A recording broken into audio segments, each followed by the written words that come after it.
Good morning, guys, and welcome back to my channel. Today's video is going to be 10 lifestyle or self-care habits that I'm bringing with me into the year 2025. So 2024 was a really hard year for me. All in all, it was a good year. It was a really good year in terms of growth and learning about myself and overcoming obstacles and getting stronger and wiser and all of those things. So in a sense, it was a very good year. It was a year of change, both mentally, emotionally, and literally things in my life changing. Huge changes for me this year. And I think that many of us can agree that the last 5 years have been kind of crazy. The world has been crazy. Things have happened. All of us are different people now than we were in 2019. Sometimes I dread getting older and I think, oh gosh, I'm another year older. But then I look back and I think, how much better am I now than I was 5 years ago or 10 years ago? And the truth is, I don't think I'd change anything. So these are 10 lifestyle or self-care habits that I plan to bring with me into the year 2025. Some of these things I have been doing for a long time already. Some of them are fairly new to me, and some of them are things that I used to do, but maybe wasn't as consistent with, and I want to make sure that I'm being consistent, and I'm even starting to do those things now in December to carry them through into 2025 to hopefully make 2025 the best year yet. So if you guys are interested in today's video, then feel free to make yourself something to drink or just listen to this while you clean the house or do something like that. And without further ado, let's get into these 10 lifestyle habits that I will be bringing with me into the new year. So the first thing is setting boundaries. Now, this is something I really needed to learn about myself and work on how to do, especially toward the end of 2024. I've historically always been that person, not necessarily a people pleaser, but I've always had anxiety. And for example, if somebody is upset, my first thought is, oh, I must have done something wrong. Or if they're a little bit quieter, I'm right away thinking, oh, maybe they're upset with me for something, or maybe things aren't okay. I better check into that. I have a little bit of anxious attachment when it comes to those kind of things. Another thing I learned about myself is that I really need to work on boundaries. So that would be things like cutting out negative people and situations from my life, not allowing myself to be treated a certain way by certain people, taking less time on social media, sharing less things about my personal life maybe on social media, although I do love on Instagram. I love the connections I've made with people all over the world, and I've met some truly amazing, wonderful women on social media and had some really great connections. I think it's important to be vulnerable and to share certain things, and that is truthfully why I share a lot of what I do, even if it is a little personal, because I know that I have a platform and I want to help people, I want to reach people, and I want to hopefully make a positive impact in someone's life. So I don't mind sharing a little bit of personal stuff, but I also feel like just a boundary that might be healthier for me is to keep some more stuff to myself and to have a little bit more of a level of mystery to myself, if you will, especially considering I know that probably some of my coworkers have found my channel and watch it, which is a little awkward, but I just want to keep, more things to myself. Another thing would just be like personal life boundaries. So for example, if there's a family member who wants me to continually go the extra mile to do something and they're not giving much in return, things like that, I need to know when to say, okay, I've done this enough, I'm not doing that anymore. Little things like that. It's just setting boundaries in terms of what I'm okay experiencing, the types of things I will not allow myself to go through. I'm going through a certain kind of experience right now with somebody in my family without getting into details, but they're being very, very difficult, and they're not really in my family. They're kind of like extended legal family, I guess, and they're being extremely difficult, and it's been causing me a lot of stress. And I have simply decided recently that I am done dealing with this person. I don't need to deal with this person. It's actually not necessary. We can use a mediator, or, I don't have to be a middle person here. And I've just cut that person completely out of my life as much as possible because they're just so incredibly toxic and they cause so much stress to me. And I simply will not allow myself to be treated that way anymore by anybody. So the first healthy lifestyle boundary that I'm taking with me into the new year is setting boundaries, getting really good at making sure that I am assertive and consistent in setting those boundaries into place. The second habit that I'm bringing with me into the new year is less caffeine or going caffeine free. So cutting back on caffeine is something I've started working on. I've talked about this in quite a few of my videos, both on this channel as well as on my beauty channel. And I used to be like a caffeine fiend. I still am. Like, I love coffee. It's not so much the caffeine. I just love the whole ritual of making a cup of coffee. I love the way it smells. I love the way it tastes. I love drinking it throughout the day. I drink it all day at work. I drink it all night if I'm working night shifts. I drink it while I make videos. I drink it while I clean the house. I drink it when I go to the dog park. Like, coffee is my thing. How I don't have yellow teeth is beyond me, but I love coffee. But what I have decided, actually what triggered this was in November, I went through a particularly stressful time and I wasn't sleeping and I had a lot of anxiety and I was really stressed out. And I just decided at that point in time to cut my caffeine literally in half. And I was trying to go actually caffeine free because I just needed to sleep and I needed to be less on edge. And what I have noticed is that I think I've just gotten so used to being always a little bit low-key keyed up or anxious that I've just gotten used to it. And I think I've just been a little bit anxious and worked up in general and sort of like on edge without realizing it for years probably, and didn't even realize that all the coffee I was drinking was contributing to that.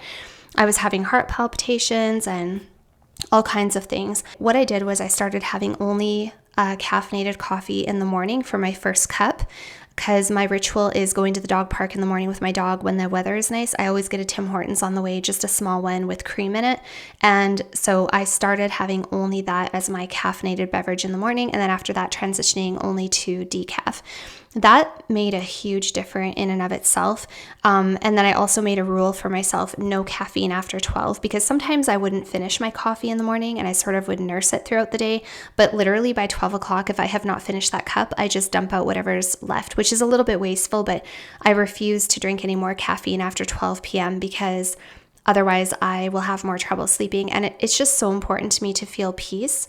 I don't want to feel anxious. I don't want to feel on edge. I don't want to feel keyed up. I don't want to feel like I'm catching myself not breathing, which I sometimes do, especially if I have something stressful going on. I'll literally sit here and I'll be feeling on edge and I'm like, what's wrong with me? And then I realize I'm literally not breathing. And I have to remind myself to take a deep breath. And I've been working on breathing exercises and things like that as well, which have been helpful. That is something I'm definitely taking with me into the new year. It's gotten to the point now that I almost, like some days I almost am totally caffeine free because like I said, I don't always finish my morning coffee.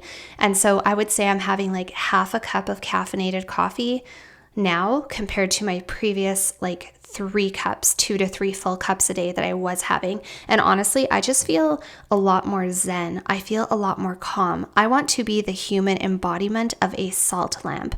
I want to be the human embodiment of a prayer plant. Like, I want to be that zen being. I don't want to be keyed up and anxious all the time. So going caffeine free or consuming significantly less caffeine is one of my huge healthy habits I'm bringing with me into the new year.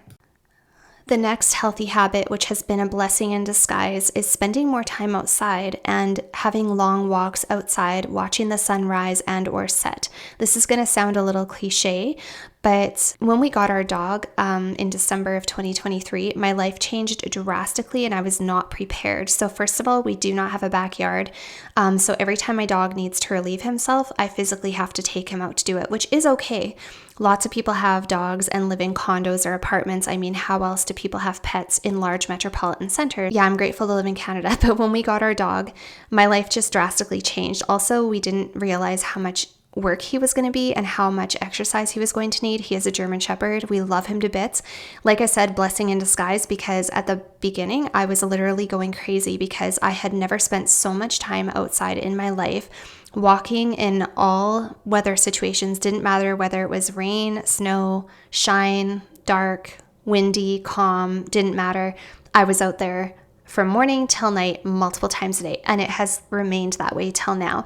I still go outside at least 3 times a day with my dog, whether it's for just a short, quick relieve himself or a long while. So in the beginning, I did not like this. It was really stressful for me. I was thinking maybe we made a huge mistake. I'm not the type of person who wants to walk outside for 45 minutes in the winter. I just do not like it. I'm not a winter person. I'm not a snow person. I don't like to be uncomfortable. I don't like to be cold or walking around in the rain, or, I don't want to, I'm just not that much. I like being outdoors. Don't get me wrong. I like hiking and I like wilderness and the ocean and all that stuff. But going outside multiple times a day for many hours was not something I thought I was going to be doing. And it was really hard for a while, but it is something I have come to love. I've talked about this as well in other videos. I would say the turning point for me was about summer, the end of summer. I really started to enjoy my walks with my dog to the point that I even look forward to them. Even now in winter, when it's really cold and there's snow on the ground, I still look forward to getting out there, smelling the fresh air and watching the sunrise. And of course, the sun is rising later and later, and it's a little cold now, but especially the fall. The fall was wonderful. And I'm so looking forward to spring and summer, just going outside, watching the sunrise. It is the best time of the day. There's nobody else around. There's hardly any vehicles. It's very peaceful, and it has become a meditative ritual for myself. It's a time for me to just kind of get in touch with myself, get in touch with God. I pray sometimes. I walk around and I pray, or I just think about things. I gather my thoughts. It's just like it's like a forced, quiet, meditative being in the present moment that I never anticipated, and now I just love it so much. So I've made a whole ritual around it. Like I said, we get up and we grab a coffee and we go there, and my dog gets to just leisurely walk around off of his leash. We go to the dog park. Never in a million years would I thought that I would say I love going outside at 6:30 in the morning in the winter to the dog park in a completely secluded place, but it is something I have come to love. And so this going for long walks outside and spending lots of time outside in the fresh air is a habit that I definitely plan to take with me into 2025. This has been beneficial for me in so many ways. Like I said, it's been meditative for me. It's been very good for my mental health. It has helped me get closer to God and feel more spiritual. And it also has been good for me physically, because I literally will not gain weight. I feel like I'm always fit. I'm always doing something. I'm always active. Great for digestion, getting a little bit more sun, getting the fresh air. It's just been a really good, healthy change for me. The next lifestyle habit that I'm going to be bringing with me into 2025 is weightlifting regularly. So I started weightlifting over 10 years ago. I first set foot into the gym when I was in nursing school the first time I went, because I went for my LPN first and my RN later on in life. But that first time in the gym was intimidating for me, and I didn't really think I wanted to do it. I didn't want to look like the Hulk. I didn't want to be bulky and masculine. Little did I know that weight training would change my life for the better for the rest of my life, and also probably lead me to meeting my current partner in life. Yeah, weight training has been a huge part of my life. I've actually done a bodybuilding competition before. I actually have become a certified fitness trainer a few years ago, and I still go to the gym to this day, and I love being fit. I love weight training. Weight training is literally the fountain of youth. It is the way that you transform your body, also your mental health. It's so good for you. The natural endorphins. There's only so much that cardio can do. Cardio is great, and walking is great, and eating healthy is great. But if you are not challenging your muscles and doing a little bit of resistance training, that's when you're not going to have as much shape. So it literally helps to hold things up. It helps you to stay, more cellulite free if that's something you're worried about, is cellulite. I notice that when I weight train consistently, I have a lot less cellulite than if I don't. It just gives you the form and shape that everyone dreams of, that you think you're going to get by eating less and just walking. A healthy lifestyle with eating enough overall calories, making sure to prioritize protein, lots of whole, clean foods that are more in their natural form, that are antioxidant rich and nutrient rich, and weight training at least 3 times a week is the key. I literally am in my late 30s, you guys, and I look better now than I did when I was 15 years old, and that's no word of a lie. 20 years later, I look better and am healthier than I was when I was a teenager, which is pretty crazy. And I wholeheartedly believe it is the reason for my health, my well-being, the fact that I look younger than I am, the fact that I feel younger than I am. and it's just a passion of mine that I can't see going anywhere. So this did kind of sit on the back seat a little bit after we got the dog, because in the beginning of the year, I just did not have the time to get to the gym. I literally didn't, between like walking my dog so many times in the day because he was young and a puppy. And I was just walking so much before we discovered the dog park that I just had no calories left to burn. Like I lost so much weight without meaning to, just because of walking the dog. And so it kind of took a seat on the back burner for a while. I still did it, but not as consistently. And just recently now I've started to feel like I'm getting back into it more consistently, and it feels really, really good. And I will not let it slide, not because of any other reason than I just love it. I love how it makes me feel. I love feeling strong. I love making that mind-muscle connection and getting a good pump on in the gym. I love that sort of hour and a half that's just for me, where I go to the gym, I put on my tunes, I wear a cute outfit, I feel good about myself, and I get stronger, and I move my body, and I just get those natural endorphins. And it's just all in all such a wonderful experience and very important to me. And I also notice that my mental health suffers if I don't do it. I just feel better about myself when I do it. It's not even about like wanting to have a quote unquote perfect body. That's not it at all. But every woman wants to feel feminine and beautiful, and you want to feel good about yourself. And if you want a shapely body and you want to have curves, muscle's the way to get it. So yeah, it definitely makes me feel good about myself, and it just makes me feel better physically and mentally overall. The next lifestyle habit that I'm bringing with me into 2025 is a newer one, and you guys will know this if you've been watching my videos or keeping in touch with me over on Instagram, and that is wearing dresses most of the time. So I will admit that winter, I have not been wearing dresses because, like I said, it's been really cold, like minus 20 degrees Celsius, and I'm outside with my dog still a lot throughout the day. Dresses are just not practical right now. I literally need like warm fleece-lined pants and winter boots and my parka and stuff like that to stay warm, and I'm okay with that. Like, winter has things I like about it and don't like about it. I love the coziness of it. I love that my home feels nice and warm. I love that things just feel, I don't know, it feels like dark and cozy, and I feel like the world goes to bed earlier, and I feel like a hibernating bear. The whole dress thing is not going well in the winter, which is okay. I have come to terms with the fact that I can feel good and I can feel cute in my parka and in my rain boots. It's a new thing for me, but I love wearing dresses, and I'm very, very much looking forward to the end of spring and summer where I can start wearing dresses every single day. That is something I started doing for myself in the summer of this year. I was really inspired by some videos and people that I had seen, women who said that they only ever wore dresses.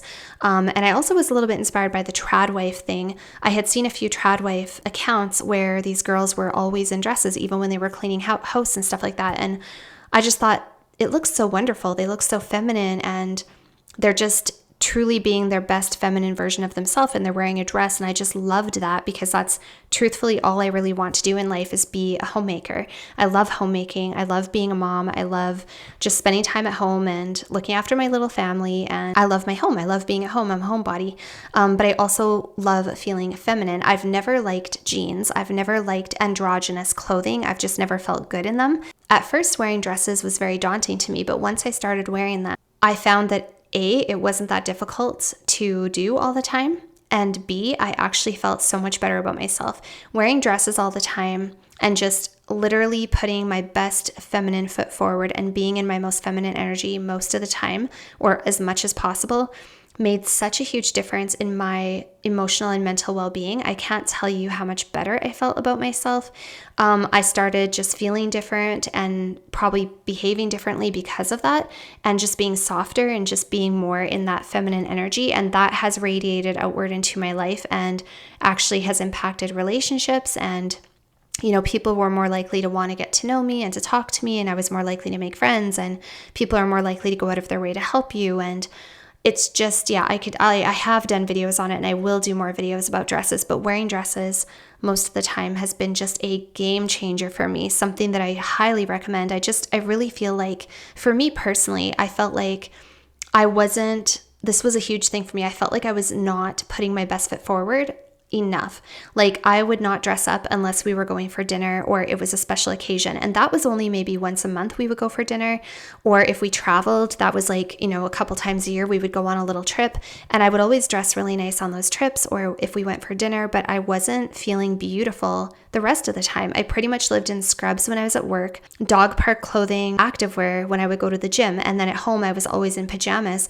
And so I literally would only feel beautiful and feminine like once a month when we would go for dinner. That was my one shot. And if God forbid something happened and for some reason we never made it out to dinner because whatever plans changed and another month went by that we didn't go for dinner, I was literally sitting here thinking, what am I doing with my life? Another year has gone by and I am still sitting here feeling like I'm not living my best life. Why is that? And I was always thinking, oh, maybe I need to move. Maybe it's my house. Maybe it's where I live. Maybe it's the people I'm around. Maybe it's where I work. Maybe it's the size of the town. Maybe I need to move somewhere else and do different things. Maybe I need a different job. And I just was always waiting. I was waiting to feel my best and live my best life. That was really what it came down to. And once I started putting my best foot forward, curling my hair every day, doing my makeup every day, wearing dresses every day, and putting a little bit of jewelry on and wearing my perfumes every day, that was when everything changed. And I discovered the person I was meant to be. And I felt like I was then living every day to its fullest and living my best life every day. Of course, I still balanced it with, once I got comfortable at home in the evening, I would wear my comfy clothes. And if I went to the dog park in the morning, I wore leggings and a sweater, and at work, I still wore scrubs and stuff like that. But I felt like I had a good balance. And every day I had an opportunity to feel beautiful. And that was a game changer for me. So dresses and growing my wardrobe full of beautiful, feminine, floral prints is something I'm definitely going to be bringing forward in 2025. So with that, and this is a separate point, but it's kind of the same as before, it all bleeds in together, is investing time and energy into my appearance. That would be hair, makeup, and having more fun with fashion, even at work. So even at work, I have been a creature of habit and I have always worn the same thing to work. People who work with me know me as the one in white. I always wear white head to toe, white scrubs, white undershirts. I had a oatmeal colored cardigan and I would always have my hair pulled back in a bun with a white headband. That was me. I didn't even put makeup on, you guys. I literally would just wear sunscreen and I was out the door because when I went to work, my mentality was and still is that I go to work to do my job and go home. I'm not there to look fancy. I'm not there to be pretty. I'm not going to a club or something. I'm just going to work and then I'm going home. And I just wanted to be functional because as a nurse, I need to be able to do things and I can't have my hair getting in the way. And I don't want to worry so much about what's my makeup look like or what outfit am I putting on today. I just want to go to work and do my job and do a good job and go home. And what I have realized, a little mantra that I have learned, and I've known this for a while, but I never really implemented it in terms of my work setting. And that is, if you use something or do something every single day, you better love the things you're using and doing. That would be something like your handbag, for example. You probably carry a purse every day you walk out the door, so it better be a nice one. It better be one you like. You drive a car every single day, perhaps, so you better like your car. You better not get in your car every day and think, man, I hate this car. Work is a thing I have to go to. I need to go to it to pay my bills, and it's my career. And if it's something that I'm going to all the time, multiple days of the week, of the month, I better darn well make the best of it. I better like it. I better like how I look. I better like how I feel. I better make an effort to like my colleagues. I better like my little rituals and my routines. I used to be like that. And then I sort of separated happiness from work, and I made work like this thing that I just had to do, get out of the way so I could get home and live my life. And then I would save my best stuff, like I said, for special occasions instead of every single day. So this kind of goes into that as well, where if I'm going to work, because I'm working full time right now, I want to make sure I look and feel my best at work too, because I spend a lot of time there. I'm there for 12, 13 hours a day. It's a long time to feel like crap. And it's already a hard job. It's already not always desirable. It already has drawbacks. Working in healthcare can be stressful. But at the very least, I can enjoy my scrubs. I can feel like I've done my makeup nicely. I can feel like I look presentable. I can bring a nice lunch in a cute little lunch bag. I can have a really cute coffee mug. I can have a fancy new stethoscope that I enjoy using. All those little things. So again, putting your best foot forward no matter what the circumstances, and just taking taking time to invest in myself more often, doing the things that make me feel good about myself, because truthfully, you only get one shot around this planet. You will not get another shot. You will never be this age again. You will never get these moments back again. So what are you waiting for? Do the things you love, wear the things you love, get the Botox if the Botox makes you happy. If you've been thinking about getting lip filler, not that I'm encouraging people to do plastic surgery, but if you hate your teeth and you've thought about getting braces for years and you just haven't done it, what are you waiting for? You deserve to have these things that make you feel wonderful and beautiful. If there's something you don't like about yourself, change it. If it's something you think about all the time that you think would really improve your life, just change it. Go out and do something about it to the best of your ability. You know, if you don't like feeling like a slob walking into Walmart getting groceries, then put on a nice dress and do your hair and your makeup, and then you can be the best dressed person at Walmart going to get groceries. So yeah, that is another thing I'm bringing with me into the new year, is investing time and energy into my appearance more often, because it makes me feel good. The next habit that I'm bringing with me into 2025 is one I've already been doing for a few years now, and I plan to continue, and that is good skincare. So skincare for me has become an integral and ritualistic part of my life that has actually made a huge difference for me, and I just really enjoy doing it. Skincare has a physical benefit in that it benefits your skin. It makes your skin look and feel better, and makes improvements there, and can help prevent certain signs of aging and stuff like that if that's something that's important to you. But it also has another benefit that it is kind of like a mental benefit for me. I love doing my skincare in the morning and at night. I have made it a whole ritual. I have my products that I use. I like to take my time when I do my skincare. I love the products that I use. I love the way they smell. I love the way they feel.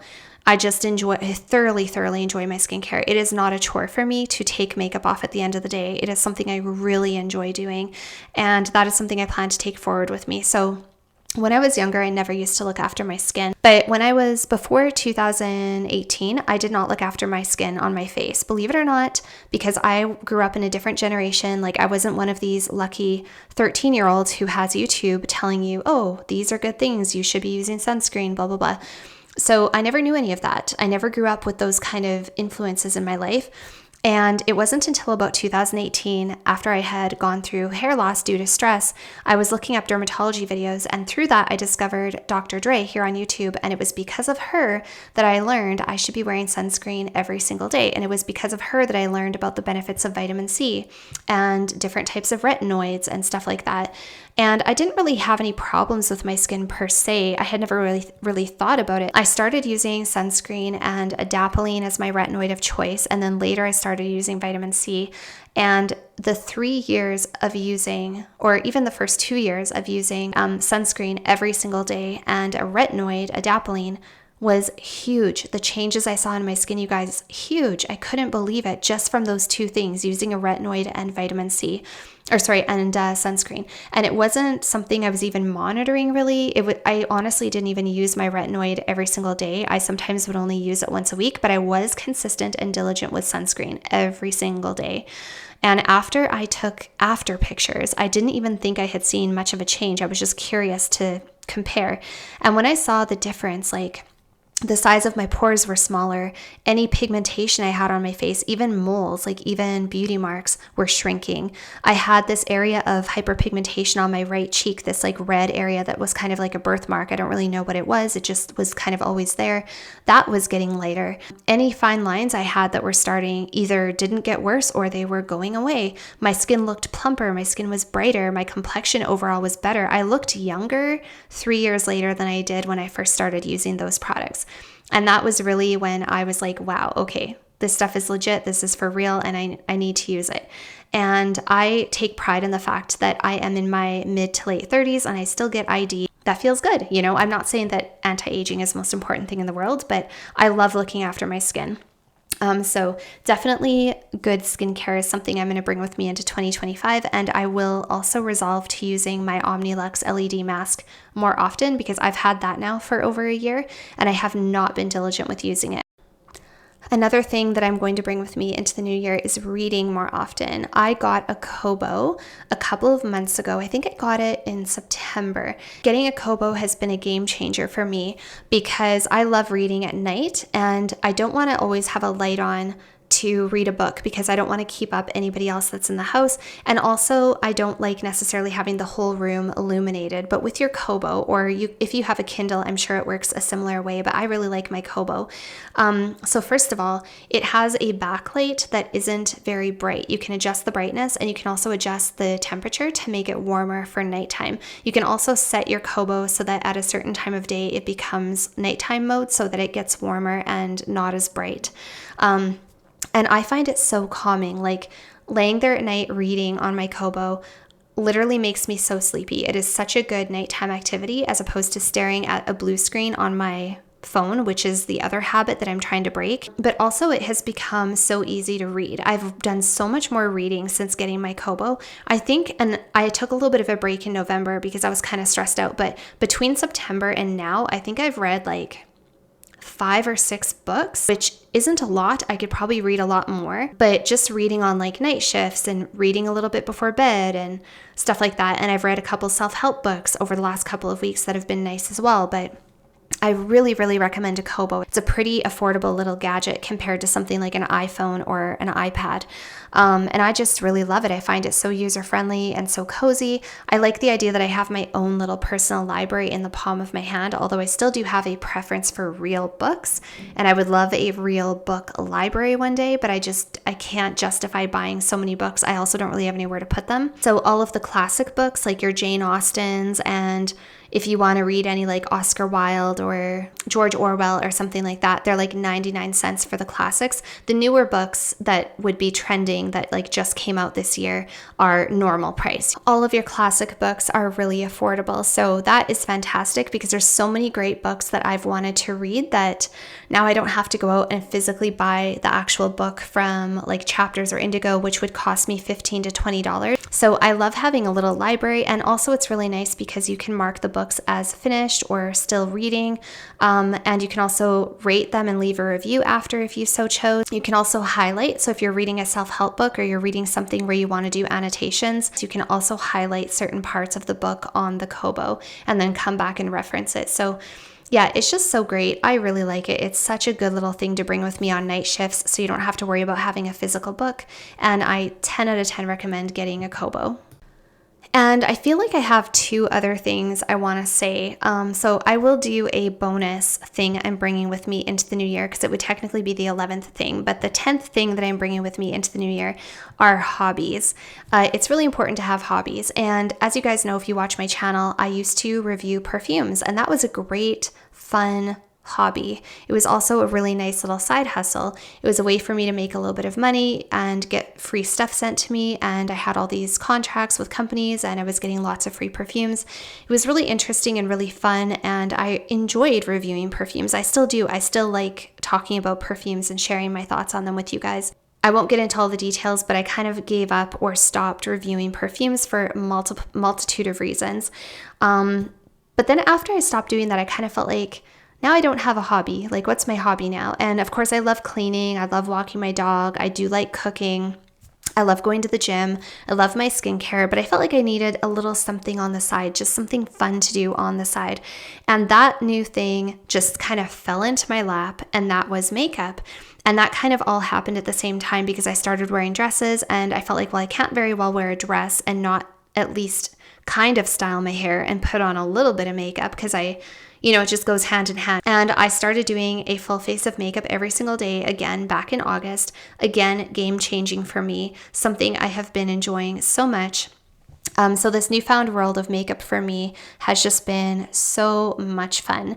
And I have been loving, enjoying, and trying new things, and I started actually reviewing makeup on YouTube because I loved it so much. And so that has become my new little muse, and it's not something I see myself giving up anytime soon. I don't think I ever will give it up because it's like a part of me. It's a part of what I like to do, and I feel like it's just a part of my routine now. Like, it's part of what I do when I'm getting ready for work now. I do my hair. I don't go too crazy. I don't go full glam, but I put a little bit of effort in. I make sure I'm wearing like a cute sweater or something, and I put a full face of makeup on, and I feel good about myself. And It's something now I understand why people love it. Like, I feel like some people get into makeup because they envision themselves as being a quote unquote beauty influencer. I feel like a lot of young people especially start TikTok or start whatever because they want to capitalize on that market. For me, it just happened in reverse, sort of. I was like, I'm enjoying this so much. Why don't I share it with everyone? And it's now become like something I really love doing. Before, I would only ever wear super minimal makeup. It was like sunscreen, maybe a little bit of concealer, lip balm, mascara. That was it. I wasn't an eyeshadow person. I did do my eyebrows. I used to do my brows a lot. And I actually used to wear more makeup when I was younger. But I wasn't a bronzer person. I didn't contour. I didn't wear blush. I was very minimal, like extremely minimal, which worked for me and it was fine. You know, I just prioritized other things. At the time, I prioritized school and the gym and fitness and all of these other things. And I was also a minimalist. But now that things have changed, I'm not about minimalism anymore. So instead of having minimal things, I have the right things, if that makes sense. So I wouldn't say I'm a maximalist either, although my makeup collection is growing. But guess what? This is the first time in my life I don't care that my makeup collection is growing. I don't care that I have, quote unquote unnecessary skincare products. I don't care that I have 5 blushes from the same company, just in different colors. I'm loving it. I don't care that I have 6 different hairsprays. I'm enjoying it. As long as it doesn't go overwhelming and become crazy, I still, of course, want things to be organized and clutter-free and all of that kind of stuff. It's not about having fewer things. It's about having the right things. And that is making me so happy. So having this little hobby to take with me is definitely something I'm going to be focusing on in 2025. Number 10 is prayer and spirituality. This is something that, again, has happened to me this year and kind of fell into my lap, not something I was necessarily looking for. And I think people who have gone through similar journeys and have met God later in life or become spiritual later in life, it's not something you necessarily go looking for. I feel like you find God when the time is right. And so becoming more godly and more spiritual in 2024 started again happening for me over the summer. I would say it was about June actually that it started happening for me. And since then it has just grown and it has become a part of my daily life. And as I said, when I go for walks in the morning with my dog, I often take that time to pray either out loud or just silently to myself, because it's a really nice time to be able to do that. I really feel connected to a higher power at that time because it's like just me and nature, and it's literally just me looking around surrounded by all these beautiful things that were created by God. I'm looking at the sunrise, I'm looking at the trees, I'm focused and in the present moment. I'm feeling the earth beneath my feet. I feel the crunch of the leaves under my feet. I smell the fresh air and I see the clouds, and it really reminds me of like, wow, look at this wonderful world that I'm in, this magical world. And it just feels like the right time. It feels like the time I'm connected. Yeah, prayer and spirituality. Also, when I was going through a really tough time in November, I literally had nowhere else to turn. I felt like I had nowhere else to turn because I was going through so much and I was so stressed out and so sad, and literally I just had nowhere else to turn but to God, and to just talk to him and pray to him and give thanks for what I had and just put things in his hands, because that was literally all I could do. And that really strengthened my relationship as well. And so yeah, prayer and spirituality, definitely something that will be coming with me into 2025. Okay, and the bonus thing that I'm going to bring with me into the new year is just slowing down a little bit. And that is something that I have really tried to embrace. Part of this comes a little bit with the whole setting boundaries thing, which was point number 1, just slowing down a little bit and just knowing when to say, okay, you know what, I have done enough. Today's going to be a day where I'm not too concerned with things. I used to be the type of person who would say, I don't mind staying late. I don't mind staying late at work for an hour and a half. But these days I'm a little bit more careful. I'm like, no, you know what? It's important for me to eat. It's important for me to get to sleep. It's important for me to see my family and spend time at home. And I need to have some boundaries there. And I also need to slow down a little bit. I can't be go, go, go all the time, hyped up on coffee and pushing myself to the limit and not taking time for myself. I have to be okay as well with saying like, you know what? I didn't do anything today except for the basics. Like I got out of bed, I cleaned my face, I took my dog for a walk, I cooked dinner, I cleaned up, and that's okay. If that's all I do today, that is perfectly fine. I have to be okay with chilling a little bit. Wintertime really helps me do this. It helps me get in touch with that part of me because I feel like a little hibernating bunny rabbit living in the ground. You know, I feel like I just have my nice little cozy home made up, and as long as I have my basic needs met, I don't need anything more than that. That's how winter makes me feel. Summertime, I feel like is so much more, I have so much more energy. 4:30 in the morning, so let's get up at 4:30 and have coffee. Let's go to the gym. Let's make a video. Let's go to work. Let's walk the dog. And then later on, let's redecorate the whole bedroom. That's how I feel in the summer. And the whole time I'm drinking tons of coffee, but that's not going to be happening anymore. I want to feel relaxed and calm and peaceful and no more of this crazy frantic energy that I sometimes would carry with me. And so, yeah, slowing down a little bit and just enjoying the here and the now and not always feeling like I need to be doing something, I need to be working on something, I need to be creating something. Just like taking life as it comes and living in the moment a little bit more and working on relationships and working on myself. And yeah, that's pretty much it. So that is the bonus 11th thing I will be bringing with me into the new year. So I hope that you guys enjoyed today's video. I hope it wasn't too boring for you, being that I'm not physically sitting in front of the camera. If there are things you want to bring with you into the new year, or something from this video that you kind of want to adopt, or is there something that you want to change going forward to make 2025 your best year yet? What is it? Please leave it down below. If you want to connect with me, you can also do so over on Instagram. And as I said, if you're into beauty and makeup and you just want to come along with me and enjoy this awesome world of makeup and beauty without tons of sponsorships and brand deals and stuff like that, because I don't have any of those yet on that channel. All very unbiased. Everything's purchased with my own money, and it's just me literally loving and discovering. That's it. If you're interested in that, feel free to follow me over there. And yeah, thanks for being here with me today, you guys. I'll see you all very soon in my next video. Bye for now.